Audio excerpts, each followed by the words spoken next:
পাঁশকুড়া রাজ্য সড়কে দুর্ঘটনা, ট্রাকের ধাক্কায় আহত হলেন 9 জন। পশ্চিম মেদিনীপুরের কুকুরদহ বাজারের ঘটনা। আহতদের পাঁশকুড়া সুপার স্পেশালিটি হাসপাতালে ভর্তি করা হয়েছে।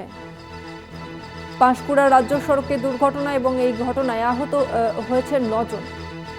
ট্রাকের ধাক্কায় আহত হয়েছে 9 জন। পশ্চিম মেদিনীপুরের কুকুরদহ বাজারের ঘটনা।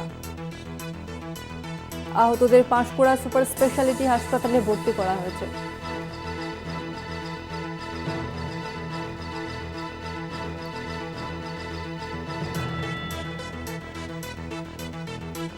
পাঁশকুড়া রাজ্য সড়কে দুর্ঘটনা, ট্রাকের ধাক্কায় আহত হলেন 9 জন। পশ্চিম মেদিনীপুরের কুকুরদহ বাজারের ঘটনা। ইতিমধ্যে আহতদের উদ্ধার করে পাঁশকুড়া সুপার স্পেশালিটি হাসপাতালে ভর্তি করা হয়েছে।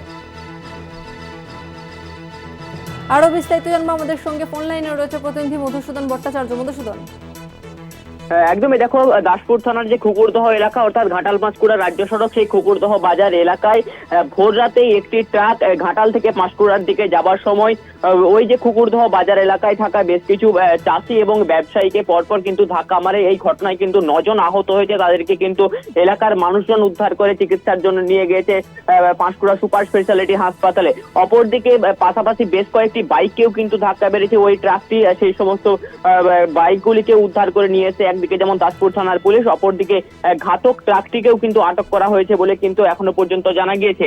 তবে ওই 9 জনের মধ্যে যেটা জানা যাচ্ছে যে বেশ কয়েকজন কিন্তু আশঙ্কাজনক অবস্থায় এখনো পর্যন্ত চিকিৎসাধীন রয়েছেন পাঁশকুড়া সুপার স্পেশালিটি হাসপাতালে। তসবিনা, ধন্যবাদ তোমাকে মধুসূদন। আমরা কথা বললাম প্রতিনিধি মধুসূদন ভট্টাচার্যের সঙ্গে। আরো একবার জানিয়ে রাখবো, পাঁশকুড়া রাজ্য সড়কে দুর্ঘটনা, ট্রাকের ধাক্কায় আহত হলেন 9 জন। ইতিমধ্যেই আহতদের উদ্ধার করে হাসপাতালে ভর্তি করা হয়েছে এবং গাড়ির চালককেও আটক করেছে পুলিশ।